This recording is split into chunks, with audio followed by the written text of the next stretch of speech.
कसं आहे पब्लिक, मी तुमचा लाडका ओमकार पाटील. तर आपण डायरेक्ट चाललो आज वणीगडला, म्हणजे सप्तशृंगी मातेच्या दर्शनासाठी. मग काय त्यानंतर आपली इकडे कंपनीची पण गाडी येऊन गेली, कारण की तिथं सेवा करायची होती आपल्याला, म्हणजे गुलप्या वगैरे वाटायचे होते. मग काय आपण त्यानंतर गाडीमध्ये बसून गेलो. आपल्यासोबत होता नरेंद्र किशोर, आपले हर्षल काका, आणि इकडे आपली समोर मंडळी बसलेली होती. काय आम्ही डायरेक्ट पोहोचून गेलो इथं सकाळी 5 वाजता वणीगडला. मग काय आता आपण आम्ही गाडी वगैरे लावली. आता आम्ही इकडे बस स्टँड कडे येऊन गेलो वणीगडच्या, कारण की वरती प्रायव्हेट गाड्या काही जाता नाही, फक्त सरकारी गाड्या चालू आहेत एसट्या. मग काय आपण डायरेक्ट बसून गेलो गाडीमध्ये. वरून ते एकदम भारी नजारा दिसत होता डायरेक्ट, बघू शकता तुम्ही. मग काय फायनली आपण इकडे वणीगडला पोहोचून गेलेलो आहे. आता आपण डायरेक्ट जातोय वरती आईच्या दर्शनासाठी. भाविक भक्तांची खूपच गर्दी आहे प्रचंड.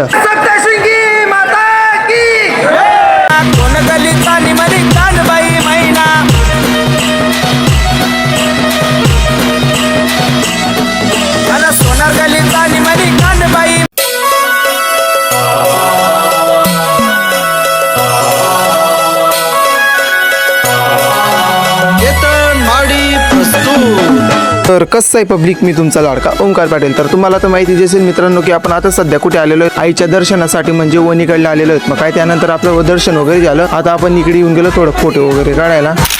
इकडचा परिसर पण एकदम खूप छान होता डायरेक्ट. काय आपण इकडे खेळण्याच्या दुकानाकडे येऊन गेलो, कारण की आपल्या बाजूसाठी खेळणे वगैरे घेऊ म्हणतात. मित्रांनो आम्हाला थोडा वेळ पण होत होता, म्हणून आम्ही लवकर निघून गेलो, कारण की आम्हाला थोडी सेवा पण करायची होती बाहेर. मित्रांनो तुम्ही कंटिन्यू ब्लॉग बघत राहा, कारण की आपले ब्लॉग खूप छान येणार आहे. काय त्याच्यानंतर आपली इकडे गुलप्या वाटप चालू होते, बघू शकता तुम्ही. आणि कमेंट करून नक्की सांगा हा ब्लॉग कोणत्या गावापर्यंत आलाय. बोला सप्तशृंगी माता की जय.